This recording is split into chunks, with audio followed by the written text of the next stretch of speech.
Listo. Entonces le doy la bienvenida a esta clase. Como les mencioné, va a ser una clase de repaso donde vamos a revivir, a tratar de consolidar de cierta manera los conocimientos que hemos adquirido.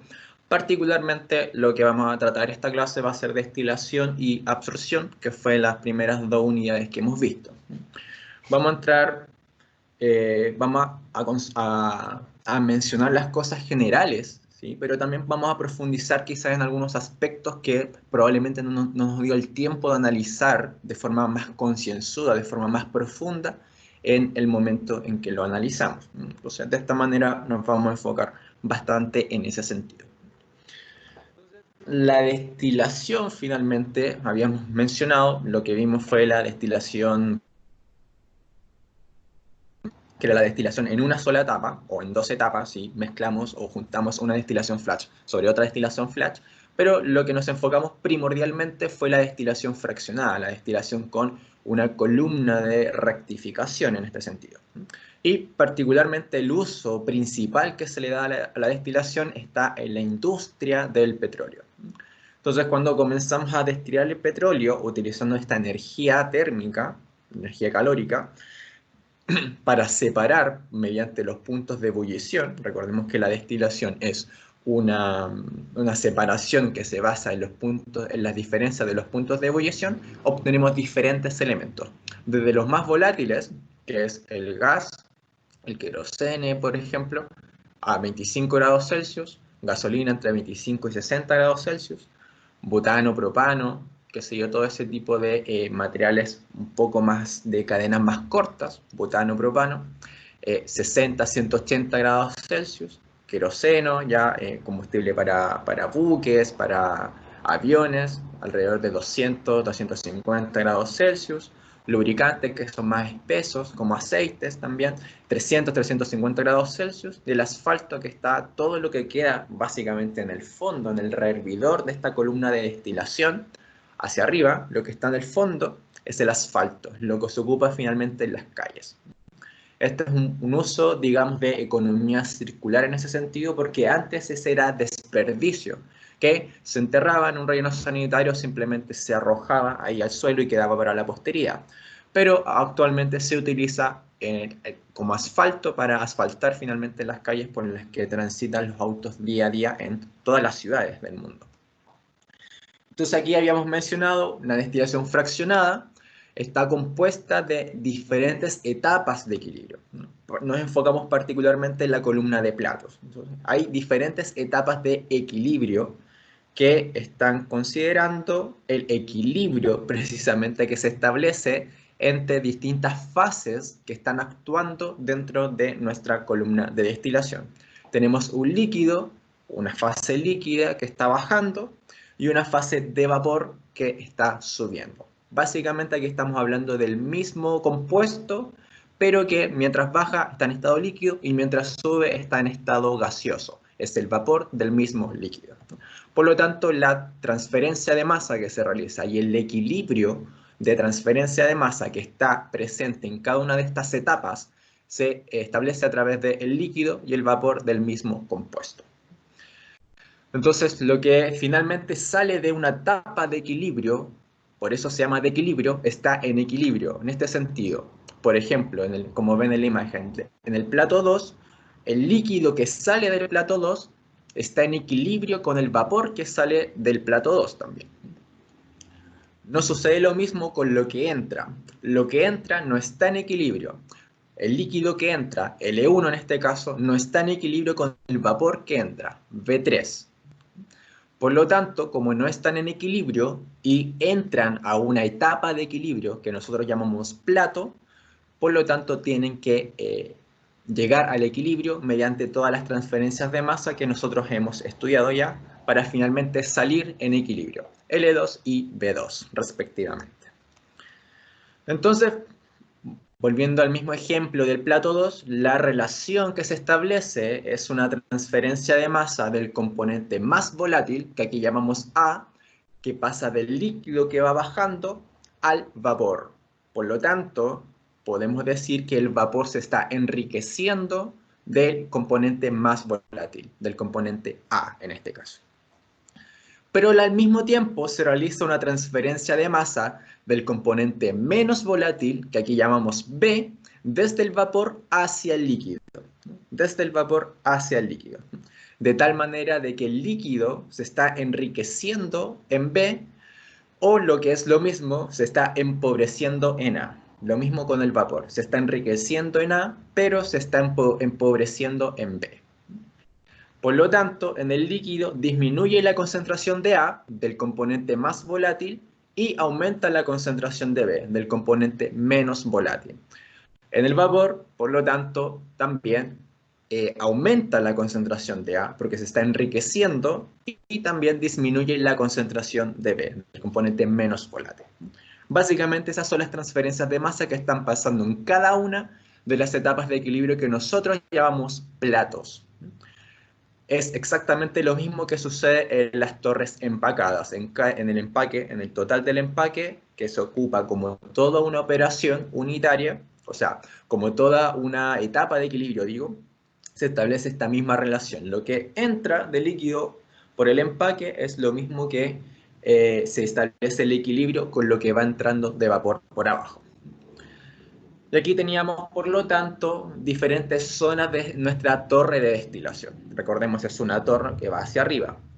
Tenemos por arriba la zona de rectificación o de enriquecimiento, donde se está enriqueciendo, por eso se llama enriquecimiento, del componente más volátil, el vapor que va subiendo.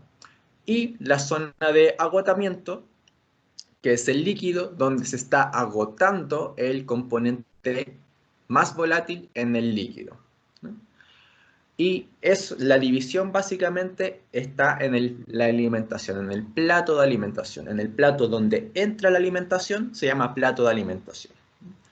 Eso lo podemos ver de forma más ilustrativa en esta figura, que quizás se ve un poco enredada, pero básicamente podemos establecer diferentes balances de masa para el general, para la columna completa, para la zona de enriquecimiento arriba y para la zona de agotamiento que está abajo. Va entrando, lo que entra es igual a lo que sale, aquí no hay acumulación ni nada, y si se dan cuenta es evidentemente un proceso continuo que está continuamente trabajando. Por lo tanto, evidentemente se pueden establecer estos balances de masa. Este es el balance de masa general. Y también los balances de masa a partir de la zona de enriquecimiento y la zona de agotamiento. De tal manera de llegar a estas ecuaciones que también hemos analizado, la zona de rectificación y para la zona de agotamiento aquí a la derecha. Si se dan cuenta, cada zona de rectificación en el balance de masa considera una ecuación que relaciona el componente I, que es la concentración en la fase vapor, con el componente XN, que es la concentración en la fase líquida de esa etapa particular. Por lo tanto, efectivamente están relacionadas tanto en la zona de rectificación como en la zona de agotamiento. De esa manera, si hacemos ciertos supuestos, como por ejemplo que el líquido, que los líquidos que queremos separar sean miscibles, es decir, que estén concentrados ahí dentro del líquido que está bajando y el vapor que está subiendo, hacemos que estas curvas, estas ecuaciones, se comporten como líneas rectas. Y como se comportan como líneas rectas, son fáciles de graficar, son fáciles de trabajar de forma gráfica, de tal manera de que podemos utilizar el famoso método de Maccabe-Thiele. Por lo tanto, para la zona de rectificación, lo que realizábamos finalmente era una utilización de R, de un parámetro R, que le llamábamos tasa de reflujo. Esta tasa de reflujo entraba dentro de la zona de rectificación y adquiría ciertos valores, o sea, tenía un valor propiamente tal, pero dentro de la ecuación cambiaba adquiriendo distintos valores de este factor R, de tal manera de que podamos dibujar de forma gráfica lo que está pasando dados los datos en nuestra columna de destilación. Lo mismo para la zona de agotamiento, también hay un factor que puede entrar, nosotros no lo analizamos, sino que nos fijamos solamente en la parte de la rectificación, y la zona de agotamiento salía por el método mismo gráfico, pero también se puede analizar de la misma manera. Entonces aquí les puse un ejercicio para que lo podamos analizar en conjuntamente. No vamos a entrar tanto en detalle en los cálculos, claramente, porque efectivamente eso ya lo estudiamos, pero sin embargo lo voy a realizar de todas formas en la pizarra, de tal manera de que lo podamos considerar todos.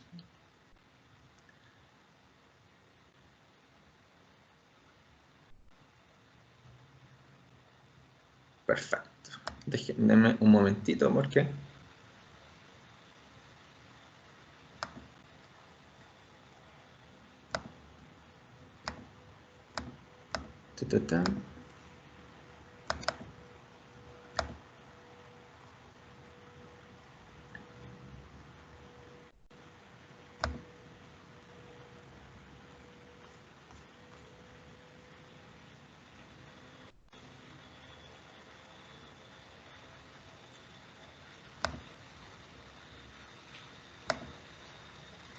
Entonces, el ejercicio dice así: se va a diseñar una columna de fraccionamiento continuo para separar 30.000 kilogramos por hora de una mezcla de 30% de benceno y 70% de tolueno en un producto destilado que contiene 95% de benceno y un producto residual de 95% de tolueno.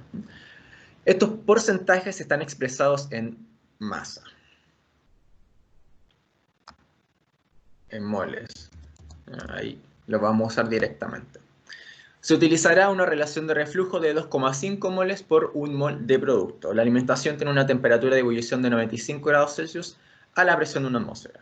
Entonces ahí nos piden calcular distintas cosas que en realidad no los vamos a tomar mucho en cuenta porque vamos a hacer el procedimiento siguiente.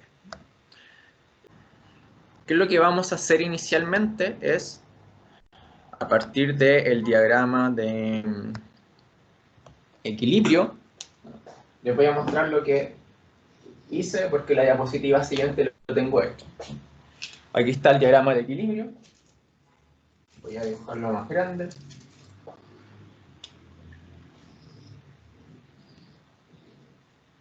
¿Se acuerdan que aquí estaba la línea de equilibrio? Y esta era la línea de 45 grados que utilizábamos como referencia. Dentro de todo esto, teníamos aquí el componente XD igual a 0,95, que era un dato. Y aquí XB igual a 0,05. Nos decía XF, que era igual a 0,3, estaba aquí. Solo voy a dibujar con rojo.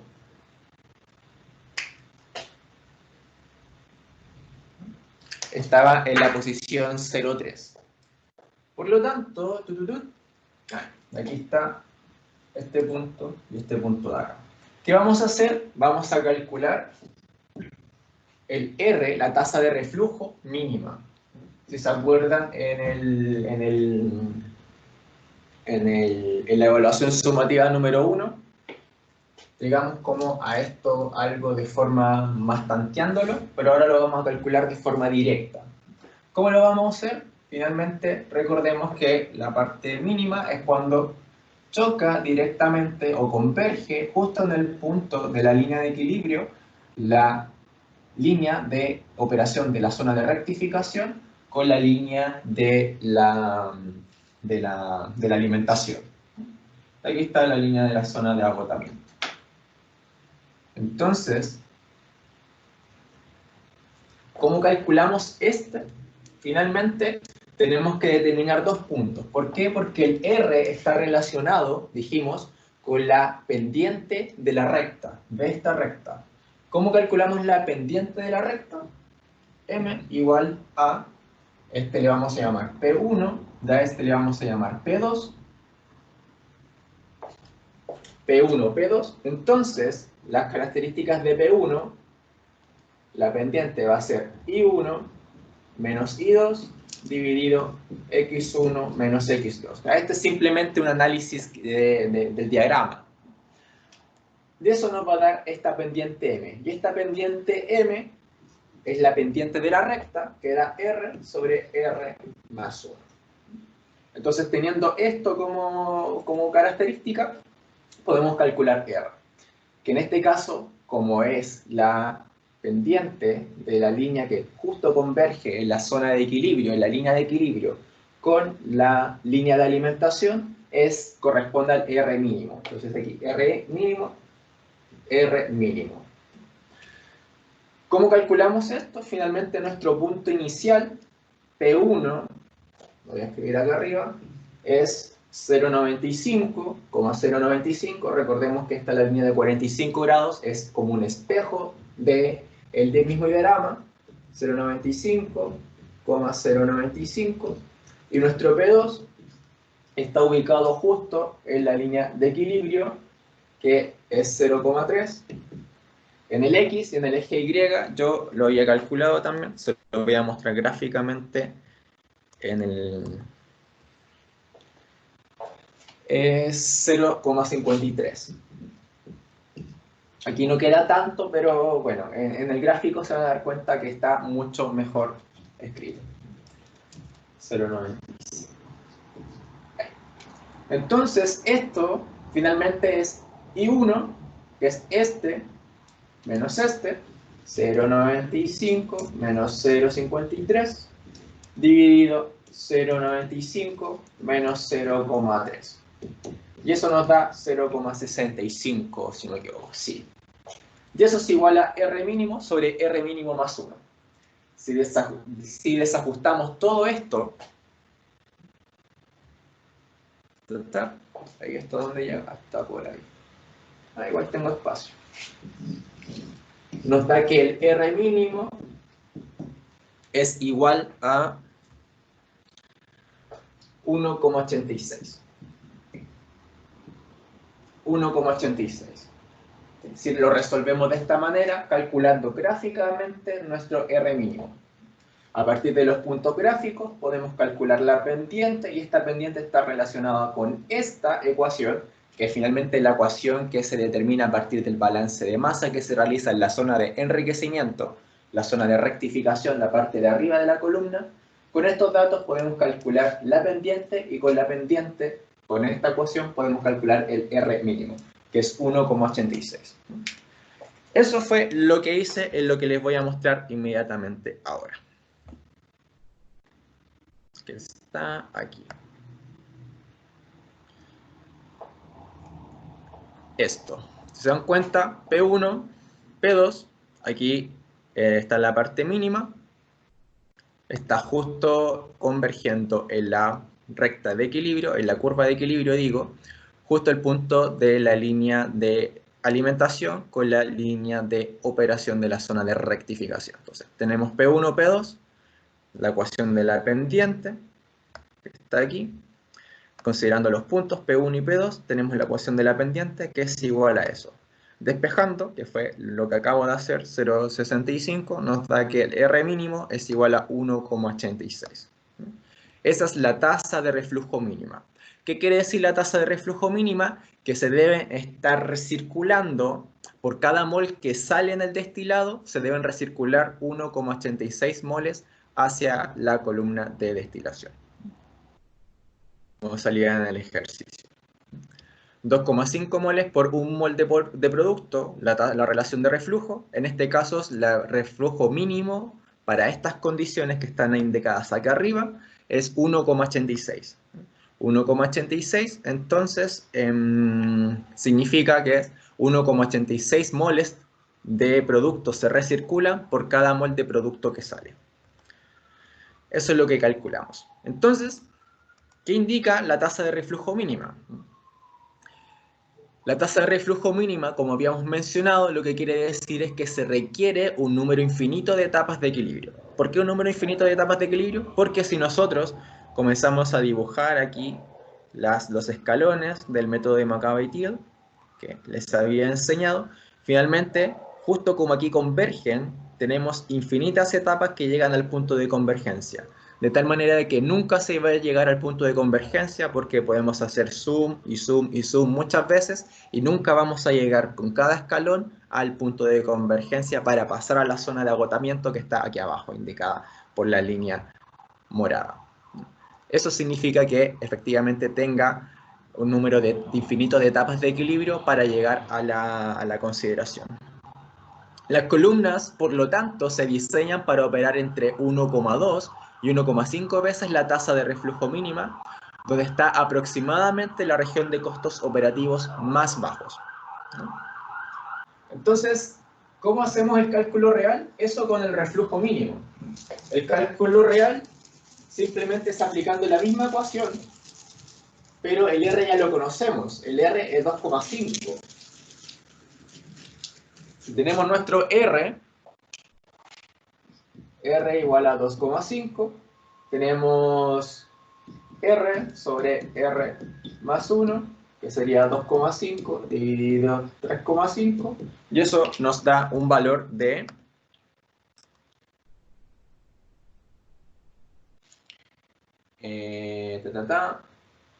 bueno, no lo he calculado. 2,5 dividido 3,5, que no es importante. Lo calculo inmediatamente. 2,5 dividido 1,5. 1,66. Pero lo importante era la otra parte, que es justo donde la línea de operación de la zona de rectificación toca al eje Y. ¿Dónde sucede eso? En este intercepto. XD dividido R más 1. XD, 0,95, es la concentración que sale del destilado. Este es un parámetro de operación, dividido 3,5. 2,5 más 1, 3,5. Y eso nos da 0,95 dividido 2,5 es 0,27.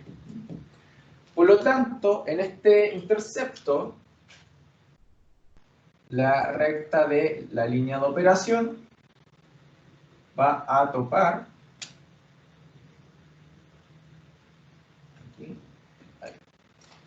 en 0,27, que puede estar aquí, por ejemplo. Este es I igual a 0,27, que fue el valor que calculamos acá. Entonces trazamos la línea de operación. Ahí. Imagínense que está bien hecho. En el gráfico nuevamente que les voy a mostrar está bien realizado.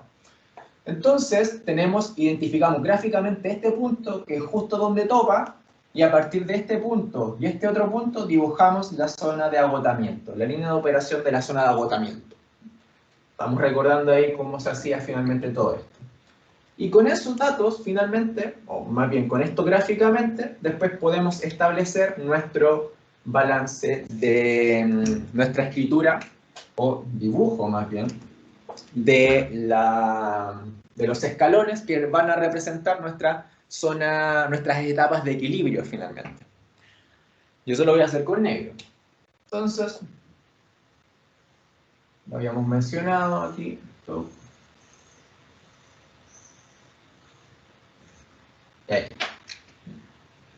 Entonces, contamos de arriba, 1, 2, 3, 4, y esta última etapa es el rehervidor. Por lo tanto, se necesitan 4 etapas. No son 4 etapas, son muchas más, pero como este dibujo está así hecho a mano alzada, no corresponde con la realidad, pero básicamente eso fue lo que hice, más el rehervidor. Rehervidor, considerando estos datos. Esa fue la manera que habíamos procedido para realizar el cálculo real de las etapas de equilibrio, dado las consideraciones que nos entregaba el problema, el ejercicio, que es precisamente lo que está realizado aquí. Ahí. Entonces, en este caso, lo que tenemos son los cálculos que les había mencionado, el intercepto, para dibujar 0,27 que está por aquí. La línea celeste es la línea de operación de la zona de rectificación, donde intercepta con la línea de alimentación. Podemos dibujar la línea de operación de la zona de agotamiento, y a partir de esto podemos dibujar los platos que se necesitan. La cantidad de etapas de equilibrio. En este caso, son 12 etapas de equilibrio más el rehervidor, o 12 platos más el rehervidor. En total serían 13 etapas de equilibrio considerando o incluyendo el rehervidor. 13 etapas de equilibrio incluyendo el rehervidor, o 12 platos más el rehervidor. Se puede mencionar de la misma forma. En este caso, 12 platos más el rehervidor. Y como yo les mencioné, aquí, las columnas se diseñan para operar entre 1,2 y 1,5 veces la tasa de reflujo mínima, que les acabo de mencionar yo, que les saqué la relación entre la tasa de reflujo actual que utilizamos y la tasa de reflujo mínima y nos dio que era 1,34, que está precisamente dentro del valor que está entre 1,2 y 1,5 la tasa de reflujo mínima. ¿Se dan cuenta? Por eso se comporta de esa manera. Esa es la manera que hemos ido procediendo a partir de todo esto. Ahora, ¿cómo sacamos el mínimo número de etapas que necesitamos para realizar la etapa de la operación de destilación? Que queda dentro de todo esto y que finalmente determina la línea mínima de operación o la menor o la mínima cantidad de etapas de equilibrio que se debe establecer para llegar a la misma concentración de destilado. Esas son las dos maneras de verlo. ¿Dónde está? Es cuando precisamente la línea de operación de la zona de rectificación es igual a la línea de 45 grados que nosotros estamos utilizando como referencia. Y lo mismo con la zona de agotamiento. Aquí tenemos el punto XD, XF y XP. Se corresponde totalmente con la línea de 45 grados que utilizamos como referencia. Entonces, evidentemente aquí simplemente dibujamos platos, listo. De aquí nos da 1, 2, 3, nos da 3 más el rehervidor. 3 platos más el rehervidor o 4 etapas de equilibrio. Se establece de la misma manera. Gráficamente, el cálculo real, evidentemente, está puesto en el PowerPoint. En este caso pasamos del cálculo real de 12 etapas, de 12 platos, digo, más el rehervidor, pasamos a 6 platos más el rehervidor. ¿Cómo lo calculamos finalmente? Bueno, tiene la pendiente, que la pendiente es 1, si nos damos cuenta, aquí utilizando los mismos datos nos da 1, y de esa manera no podemos calcular la tasa de reflujo que está determinada aquí, porque se indetermina a partir de la ecuación. ¿Qué sentido tiene esto? Que efectivamente, como está directamente relacionada con la línea de equilibrio, que yo dibujé aquí en la pizarra, lo que está pasando es que se indetermina finalmente y por eso son las etapas mínimas. Esta es la mínima cantidad. Para llegar a la consideración de hacer una destilación de 95% de lo que está entrando de benceno en la alimentación, y sacar en el producto residual un 95% de tolueno o 5% de benceno, tenemos que utilizar como mínimo 6 etapas de equilibrio, 7 etapas de equilibrio o 6 platos más el rehervidor. Como mínimo 6 platos más el rehervidor. Eso es lo mínimo. Si tenemos una columna de 5 platos más el rehervidor, no nos sirve. Si tenemos una columna de 7 platos más el rehervidor, ahí podríamos entrar a conversar y que pueda funcionar. Pero si tiene menos de eso, no va a funcionar la operación. Por lo tanto, tenemos que transformar algo para llegar a instalarlo de manera efectiva.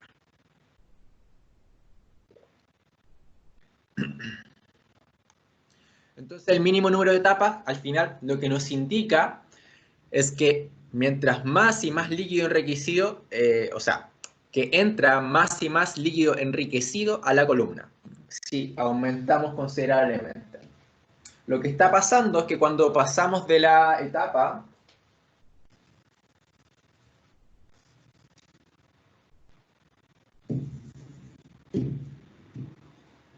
allí, lo voy a hacer de la pizarra, voy a corregir eso y pizarra, lo que está pasando, lo voy a escribir con negro para que se note ahí el contraste.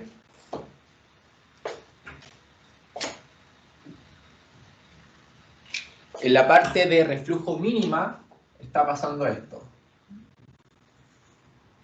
Cuando utilizamos 1,34% veces la tasa de reflujo mínima, estábamos aquí. Cuando seguimos aumentando la tasa de reflujo mínima, no sé, aquí lo que calculamos y lo que les mostré en la diapositiva era 1,34, por ejemplo, 2. Vamos a estar aquí. Se dan cuenta, mientras aumentamos más el R, que es la tasa de reflujo, nos vamos acercando más a la zona de 45 grados, a la parte de 45 grados para llegar, si tocamos finalmente este punto de referencia dentro del gráfico, que es la recta de 45 grados, vamos a tener la mínima cantidad de etapas de equilibrio necesarias para realizar la destilación que nosotros queremos hacer, considerando eso. Por lo tanto, ¿qué está pasando finalmente? Estamos aumentando más y más nuestra tasa de reflujo. ¿Qué quiere decir eso? Que está entrando a nuestra columna, aquí, más y más, está entrando más y más líquido enriquecido si seguimos aumentando nuestra tasa de reflujo.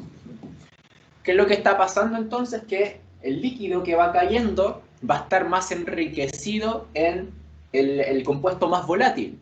Por lo tanto, la transferencia de masa del que va subiendo efectivamente va a mejorar. Cuando el líquido llega acá y el vapor esté aquí por la parte de la zona de agotamiento, la transferencia de masa de la parte del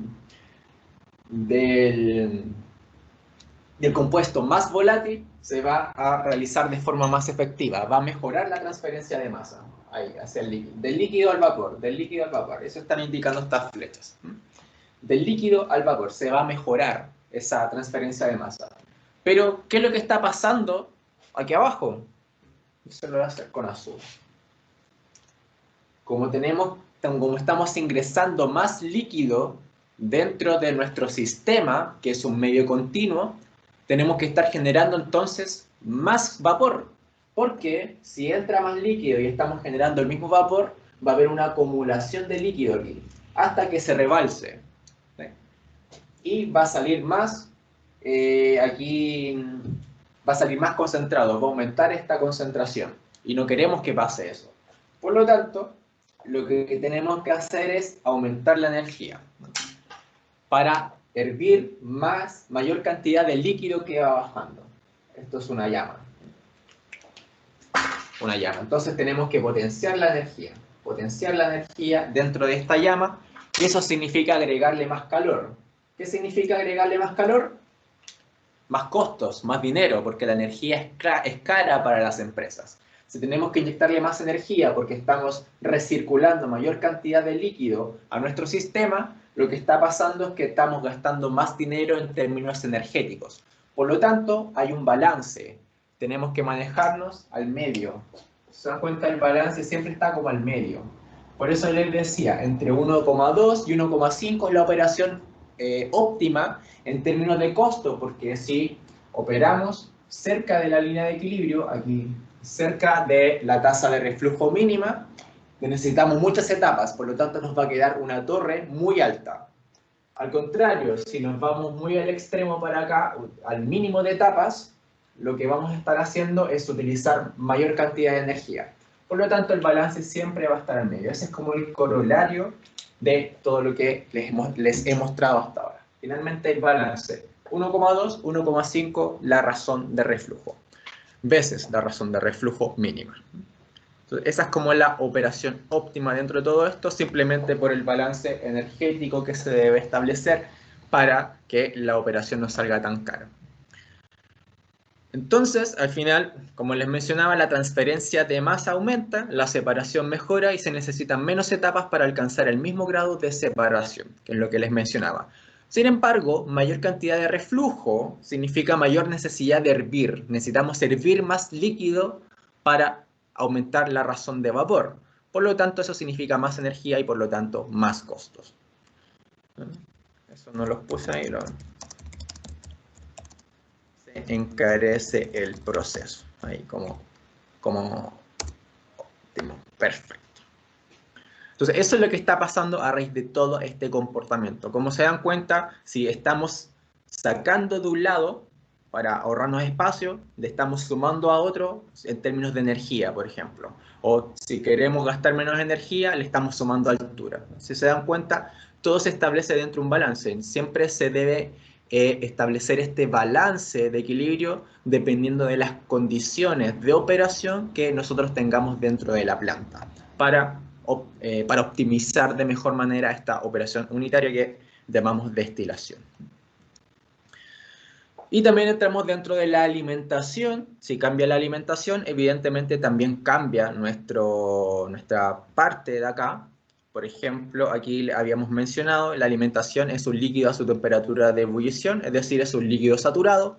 Por lo tanto, tenemos un Q, un factor Q que calculábamos que era igual a 1, y a partir de eso calculábamos nuestra ecuación de la recta de la línea de alimentación, que estaba determinada de esta forma, que en este caso para Q igual 1 se indetermina. Por lo tanto, era lo que teníamos aquí, finalmente, este dibujo, la línea recta hacia arriba. Eso es el líquido saturado. La alimentación en su punto de ebullición. Líquido saturado que era finalmente hacia arriba. Eso era lo tradicional. Pero también vimos otros casos donde, por ejemplo, teníamos otra condición de alimentación que básicamente era un líquido frío. Líquido frío a 20 grados Celsius que nos consideraban cierta cantidad de calor específico, calor latente de vaporización, que eran datos necesarios para calcular el Q, que en este caso nos da 1,37. Y a partir de ello podemos calcular, ahí está, la ecuación de la recta y a partir de este dato podemos calcular nuevamente dónde intercepta finalmente esta ecuación de la recta para dibujarla y nos da este dibujo finalmente. Entonces, en este sentido, evidentemente cambia. Si se dan cuenta, antes estaba aquí la intersección de la línea de operación de la zona de rectificación y la línea de operación de la zona de agotamiento. Acá, este punto que voy a mover acá, acá. Pero ahora está aquí corrido un poco más hacia arriba, a la derecha, arriba a la derecha. Entonces, por ello, evidentemente, nuestros platos van a cambiar, nuestra cantidad de etapas de equilibrio necesarias van a cambiar. Va a cambiar de 12 que habíamos calculado en la parte normal a 10. Bajan, ¿se dan cuenta? 10 más el hervidor, o 11 etapas de equilibrio en total. 10 platos más el hervidor, 11 etapas de equilibrio en total. Considerando los mismos datos, todos los datos de entrada, sin embargo, la entrada, la alimentación, cambia su aspecto cinético, su aspecto físico, porque pasa a ser un líquido frío. O sea, es decir, tiene una temperatura más baja, por lo tanto, cambian ciertas condiciones de equilibrio dentro del plato donde está siendo introducido.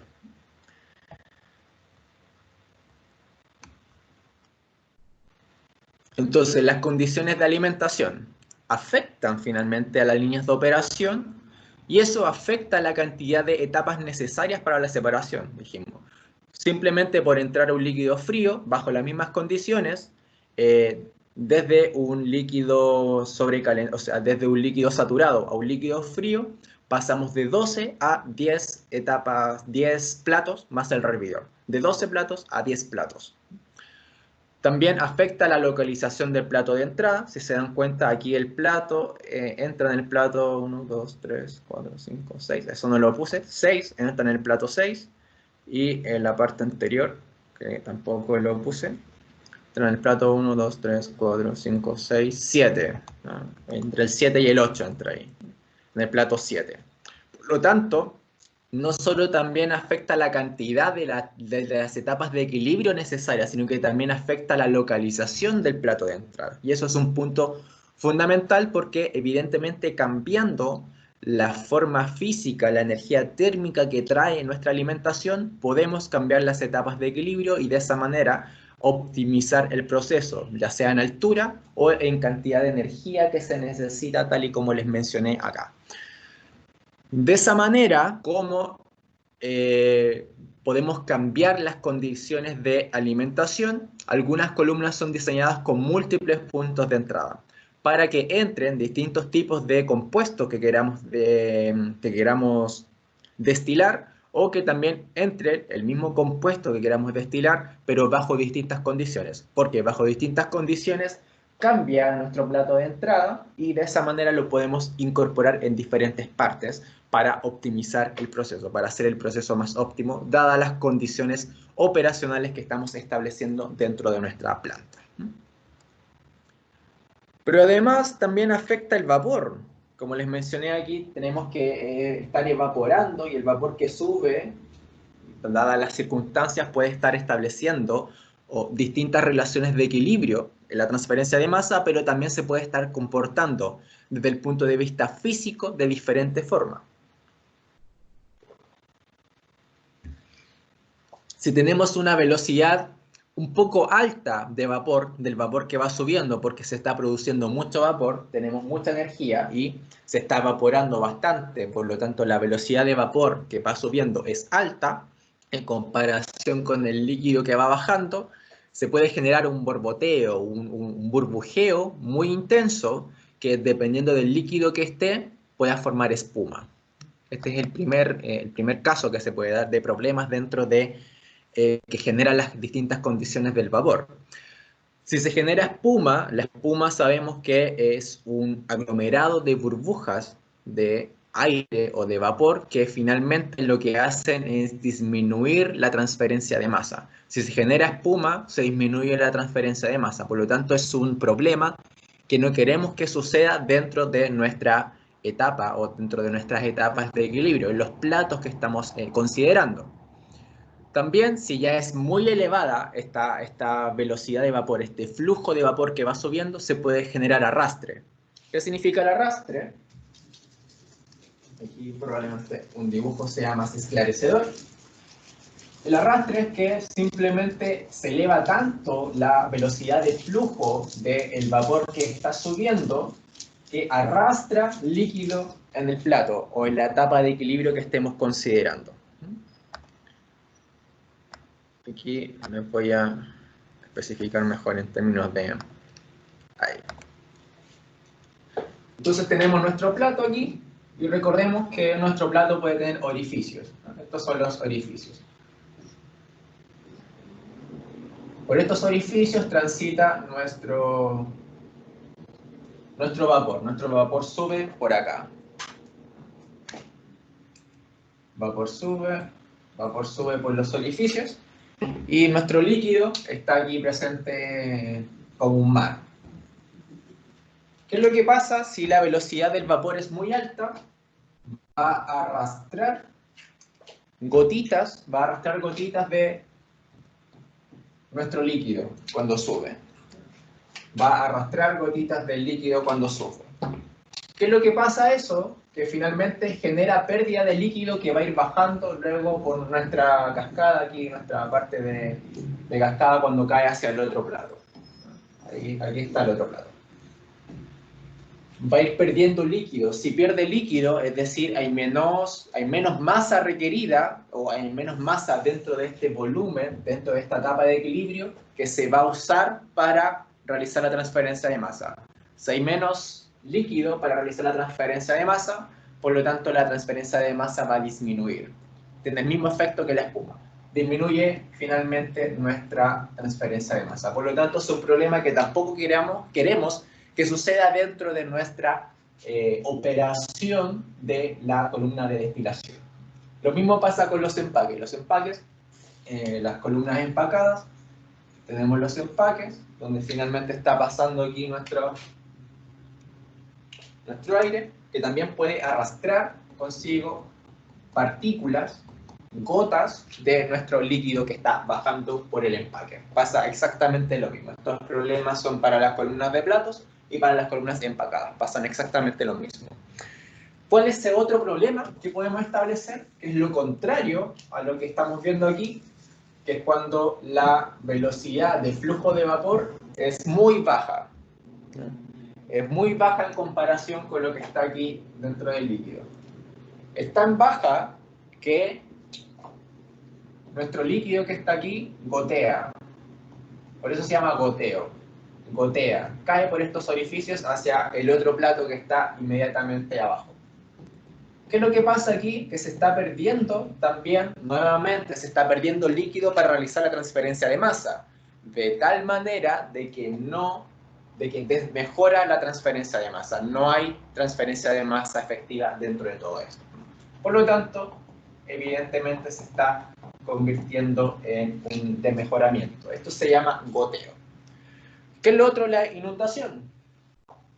La inundación se produce nuevamente cuando la velocidad de nuestro vapor es muy alta. Se está evaporando mucho líquido abajo en la zona de hervidor y por lo tanto está botando mucho vapor hacia arriba. Está tirando tanto vapor que incluso se genera vapor por acá. ¿Qué es lo que está produciendo eso? Que no cae tanto líquido al plato inferior. No está cayendo tanto líquido. Se desmejora la cantidad de líquido. Por lo tanto, ¿qué es lo que está pasando? Que se acumula líquido en el plato que está arriba.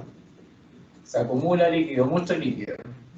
Por lo tanto, se produce una inundación. Eso es un problema operativo también que puede estar pasando. Entonces, si se dan cuenta, finalmente tienen que ver con la cantidad en el hervidor de flujo de vapor que se esté evaporando y que tiene que ver con todo el requerimiento energético que se puede dar dentro de todo esto. ¿Ya? Esto es una llamita donde está evaporando el líquido en el hervidor. Por lo tanto, manejando todos estos parámetros operacionales, evidentemente podemos evitar que se produzcan todos estos problemas. ¿Cómo se identifican estos problemas? Finalmente son sensores que se instalan dentro de la columna de destilación en cada uno de los platos o en la columna empacada, de tal manera de determinar cómo es el movimiento, cómo es la relación de presión aquí. Se mide la presión. Hay un sensor de presión y que mide la presión dentro de cada una de las etapas de operación, de tal manera de determinar si se están produciendo este tipo de problemas.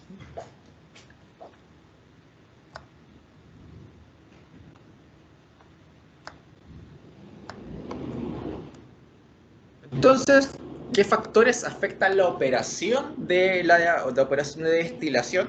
Y estoy hablando de la destilación, pero esto también se puede dar para la absorción. Es exactamente igual, como habíamos visto, ahí se ocupan el mismo método para gráfico, el de Maccabe-Thiele, para determinar todas estas razones de equilibrio. Es exactamente lo mismo. También funciona para la operación de absorción.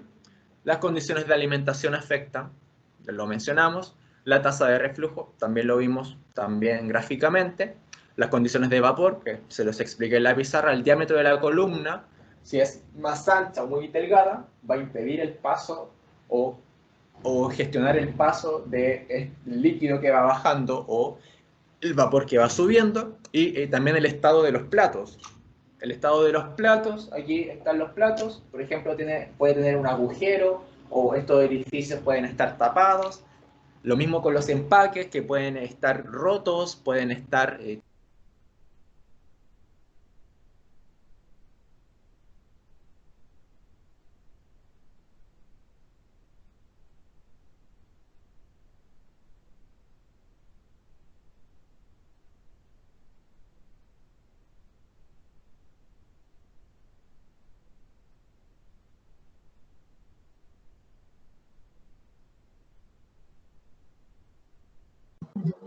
Profe, no se escucha nada. Ahí, ahora, Ahí sí, profe. ¿me escucharon lo último? Pero antes Lo último no. ¿Hasta dónde me escucharon? diámetro de la columna. Ah, ya, diámetro de la columna entonces. Y también el estado de los platos que les mencionaba, que por ejemplo los platos pueden estar rotos, por lo tanto podemos tener fuga de líquido hacia abajo, o también pueden estar tapados los orificios, lo cual va a impedir que el flujo de vapor suba. Lo mismo pasa con el empaque. En el empaque finalmente ocurre lo mismo que los empaques, los aros que podemos estar utilizando, los anillos, pueden estar rotos, por lo tanto van a generar un mayor flujo de líquido hacia abajo, o pueden estar también tapados por suciedad, por diferentes cosas que impidan el flujo ya sea del líquido hacia abajo o del vapor que va hacia arriba. De esa manera, tenemos que establecer un plan de mantención que se puede realizar dentro de la planta de producción, de tal manera de evitar que todos estos problemas que les mencioné sucedan y de esa manera controlar de forma efectiva la operación ya sea de destilación o de absorción. Como les mencionaba, esto es equivalente para la torre de absorción de igual manera. Esto es un ejemplo de el método de Maccabi-Thiele, de forma ya gráfica, esto está programado, para la separación de metanol y agua. Entonces, esto está en inglés, pero ahí no es necesario tener tanto manejo. Se dan cuenta que les puse un flujo, una razón de una tasa de retorno, de reciclaje, el R3, por ejemplo. Vamos a ponerle 4, ahí. Una fracción molar en el destilado de, vamos a ponerlo en 0,95, que es lo que hemos estado utilizando hasta ahora, o 0,97, y en el fondo una destilación 0,05. Se dan cuenta aquí yo muevo el mouse y cambio los datos y va cambiando automáticamente nuestro gráfico. Esto siempre considerando una entrada de 50% agua y 50% metanol. Eso es un dato que no puedo cambiar particularmente en esta programación. Pero incluso aquí nos dibuja las etapas necesarias, que son 5. 4 platos más el rehervidor, como aquí dice, incluyendo el rehervidor. De aquí nos grafica básicamente lo que está entrando. Entra 1 kilomol por hora, 50-50% dentro de todo esto. Y nos dice que nuestro destilado está saliendo con una concentración de 0,95, que nuestra tasa de reflujo es 4 y que en el fondo están saliendo 0,55 kilomol 0,52 kilomol por hora, quiero decir, con una concentración de 0,041. Perfecto. Y si se dan cuenta aquí, ¿qué es lo que hemos estado cambiando entonces hasta ahora? ¿Qué pasa si cambiamos la razón de operación? En vez de 0,95 queremos sacar 0,98. ¿Se dan cuenta? Ahora ya no necesitamos 5 operaciones de equilibrio o etapas de equilibrio. Vamos a necesitar 7, incluyendo el rehervidor. Si se dan cuenta aquí, y nuestra entrada va a estar en la etapa número 5. Si lo disminuimos, nuestro destilado de 0,95 a 0,85, necesitamos menos unidades. ¿Por qué? Porque nuestras condiciones de operación son menos estrictas. Por lo tanto, considerando la entrada, que ya viene con un 50%, llegar a un 85% es bastante asequible en pocas etapas. En este sentido, vamos a necesitar 3 etapas. Entonces, mientras más exigente sea nuestra necesidad, más etapas de equilibrio vamos a requerir. Lo mismo pasa si cambiamos, voy a dejar esto en 0,95 nuevamente, 5 etapas incluyendo el rehervidor, cambiando ahí pasa exactamente lo mismo con la concentración del líquido residual que va saliendo por abajo. Pero vamos a cambiar nuestra razón de equilibrio. Si se dan cuenta, lo que yo hice fue dejarlo en 4, pero ¿qué pasa si lo aumentamos? Si lo aumentamos, nos estamos acercando a la parte de 45 grados, si se dan cuenta, ¿ven? Nos estamos acercando más y más. ¿Qué hace eso? Disminuir nuestras etapas de equilibrio. Necesitábamos 5, bueno, ahora necesitamos 5 todavía. Si lo disminuimos, nos estamos acercando a la parte de equilibrio, lo cual va a aumentar, si nos acercamos mucho, aumenta considerablemente de 5 a 9, 0,75, 15, 0,5, y aquí notan, ¿ven? La razón de reflujo de mínima, infinito. Se necesitan infinitas etapas de equilibrio, que es 0,5 en este caso. 0,5 se necesitan infinitas etapas de equilibrio. Nótese aquí efectivamente nuestro programita. Entonces 0,5 es la tasa de reflujo mínima. Si lo vamos a 0,75, obtenemos 15 etapas de equilibrio, incluyendo el rehervidor. de que está dibujada, ¿sí? Con cada una de sus consideraciones aquí y nuestro destilado, nuestra concentración de destilado deseada. Entonces, eso es lo que les mostré finalmente dentro de esta parte de la clase. Aquí lo pueden ver gráficamente de forma más explícita, sin estar calculando tantas cosas, sino que aquí simplemente se calculan inmediatamente. Y otro que quería mostrarles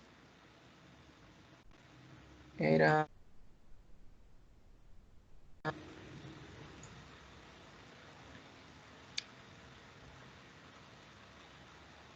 No, no era ese.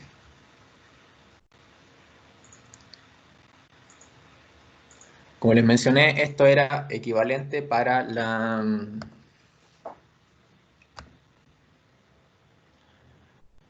destilación, lo que hemos hablado hasta ahora, pero también era para la absorción. Y eso es lo que les voy a mostrar ahora también.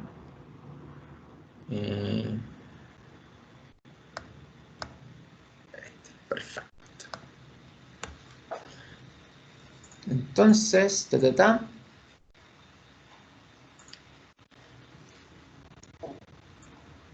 aquí tenemos exactamente lo mismo, más interactivo en este sentido, de tal manera de determinar, esta es la línea de equilibrio y esta es la línea de operación determinada por el balance de masa que hemos establecido desde siempre. ¿Qué podemos hacer? Como habíamos mencionado inicialmente, siempre debemos calcular la pendiente L sobre B mínima, líquido sobre gas mínimo, que lo podemos establecer así. Se dan cuenta, bajo estas condiciones que establecimos, no he cambiado nada todavía, nuestra razón L sobre B mínima es 79,4. Considerándolo entre 1,2 y 1,5, aproximadamente nos puede dar un L sobre B de operación real de 100.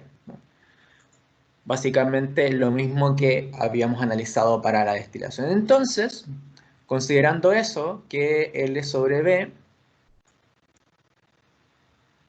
ahí está, perfecto.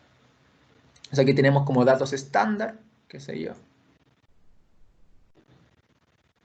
Ahí vamos a dejarlo en 10 esto. ¿Cuánto es el mínimo? 10, estos son 15. Ahí. Podemos cambiar la operación de la concentración de entrada, I sub n, que es este de acá. La concentración de entrada, la temperatura, la presión, el ratio, la razón de solvente, el flujo de solvente, lo que sale de vapor, lo que entra de líquido, X sub 0, de ahí vamos efectivamente moviendo. Entonces, ¿qué es lo que quiero que se fijen primero? Es la razón de flujo del solvente de entrada. ¿Qué pasa si lo aumentamos? Ahora está en 100, ¿no? Lo vamos a dejar en 100. ¿Qué pasa si lo aumentamos? Disminuye las etapas de equilibrio. Aquí nos dice las etapas de equilibrio. 3. Si lo disminuimos, 8 dice aquí. De 8, a ver, en 100, cuando está en mol por hora, 100 mol por hora, 100 megamol por hora, digo, son 5. Y si lo subimos a 150, son 8. No, son 3, digo, son 3. Y si lo de 100, que eran 5, lo pasamos a 80, a 90, son 7. Si lo pasamos a 80, a 75, son 48. ¿Por qué pasa eso finalmente? Como les mencionaba, lo que está pasando aquí es que nos estamos acercando a la línea de equilibrio, que es esta. Vean la línea morada. Si lo aumentamos, se está alejando. Si lo disminuimos, se está acercando. Hasta que llega un punto donde se acerca completamente y nos arroja el programa inmediatamente que la separación no es posible porque se necesitan etapas infinitas, etapas de equilibrio infinitas.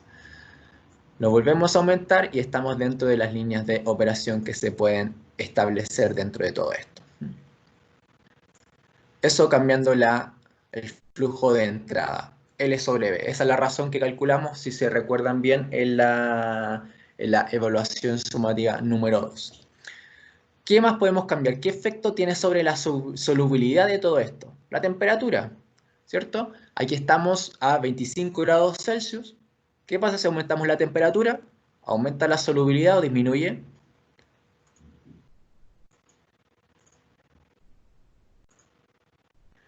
¿Qué pasará? De 25 lo aumentamos a 40. ¿Qué está pasando? Están aumentando nuestras etapas de equilibrio. Pasamos a 50 grados Celsius, pasamos a 8.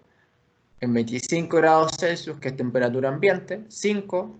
En 50 tenemos 8. Están aumentando nuestras operaciones de equilibrio. ¿Por qué pasa eso? Si aumentamos la temperatura, ¿qué está pasando con la solubilidad? Que lo habíamos mencionado. Es una pregunta abierta, me la responden ahí en el chat o por micrófono, como ustedes requieran.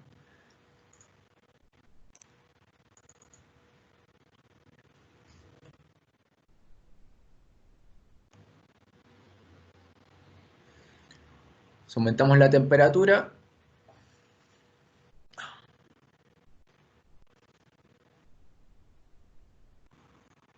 nuestra solubilidad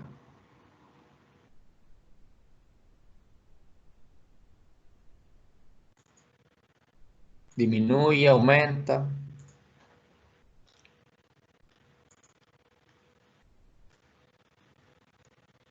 Si aumentamos la temperatura, la solubilidad está disminuyendo, la solubilidad de los gases. Recordemos, y les voy a mostrar aquí el ejemplo. ¿Dónde está esto? El típico gráfico que les he mostrado, que es este de aquí. Tenemos NH3 a 30 grados Celsius, NH3 a 10 grados Celsius. Si nos fijamos en la temperatura, a una misma presión, lo que está pasando es que a una mayor temperatura, nuestro X, la fracción molar de soluto en el líquido, es decir, la concentración que se puede disolver es menor que la concentración a una temperatura mayor, que sería esta.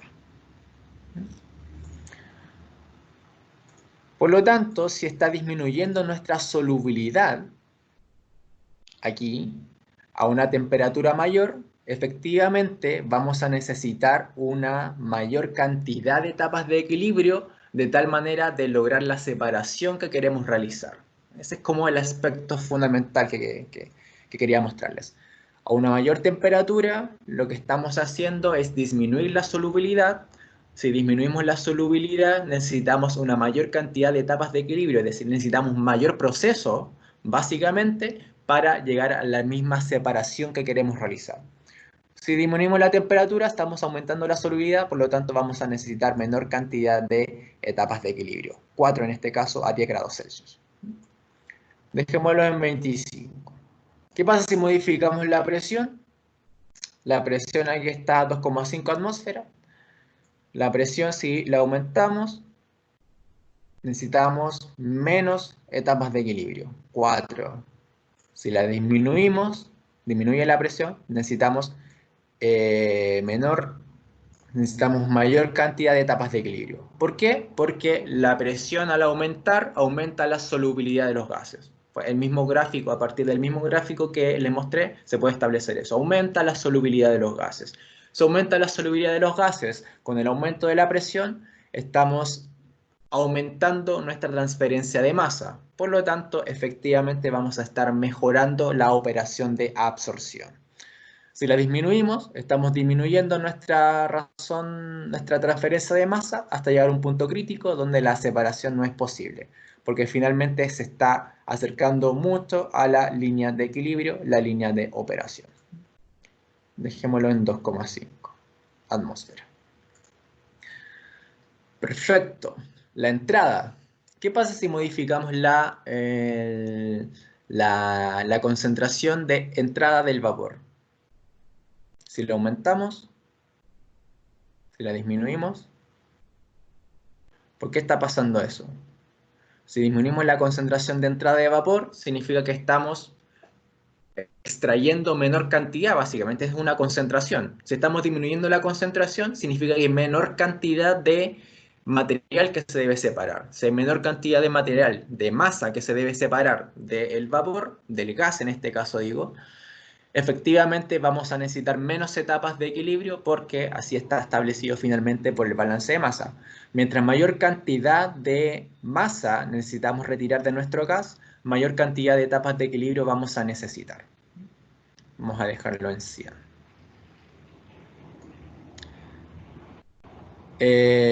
Nuestro líquido de entrada, que viene con una concentración 0,05 en este caso.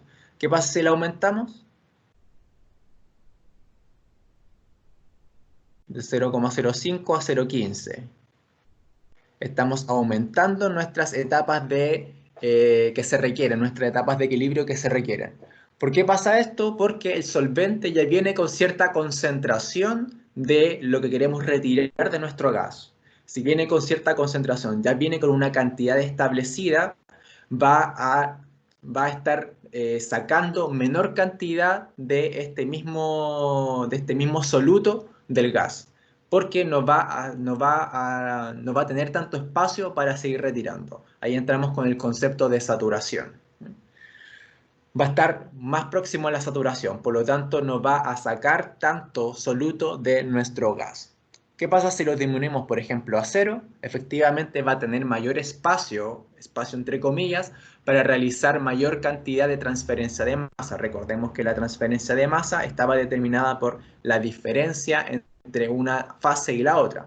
Entonces aquí, como ya está totalmente libre el solvente, no tiene una concentración de soluto, efectivamente va a tener más espacio en términos de transferencia de masa para adquirir este soluto.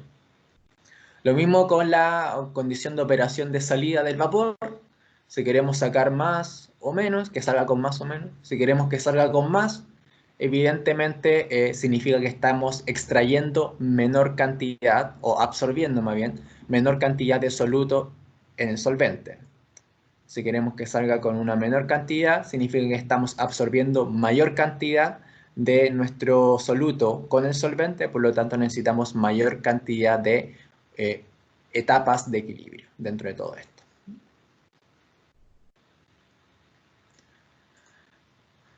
Perfecto. Ahí quedó quizá un poco más claro ahí con esto más interactivo, cómo vamos moviendo las cosas, cómo va cambiando. Dígame. ¿Y ese programa uno lo puede descargar así normal? ¿Hay que pagar? ¿Lo ocupan en la industria? O sea, es más bien como objetivo didáctico en este caso, pero se puede ocupar en la industria. El programa se llama Wolfram Player. Les voy a subir un link con las cosas y con los applets que descargué. Si ustedes buscan en la página, hay de este tipo de interacciones, cosas interactivas para lo que uno se imagine en ingeniería química, ¿no? Hay reactores, si necesitan ocupar reactores para simular algo, para agregar algo, qué sé yo, para mostrarlo de forma más interactiva, también lo pueden hacer, ¿no? Ay, qué buena, profe, súbelo. Lo voy a subir, si se dan cuenta. Estamos en reactores, sí, es difícil de imaginar y ahí queda como más clarito. Genial. Aquí si se dan cuenta, esto está en inglés claramente, así que ahí necesitan aplicarle al inglés un poco, pero aquí sale que está mostrando básicamente que se puede cambiar dentro de este applet, y aquí ya sale la teoría, la parte teórica, que es básicamente lo que hemos visto en clases. Se dan cuenta aquí la línea de operación, la ley de Henry, el establecimiento con la temperatura, etcétera, etcétera. Así que ahí les subo el link con las cosas para que ustedes, absolutamente gratis, lo pueden descargar y usar de forma totalmente gratuita, sin ningún problema.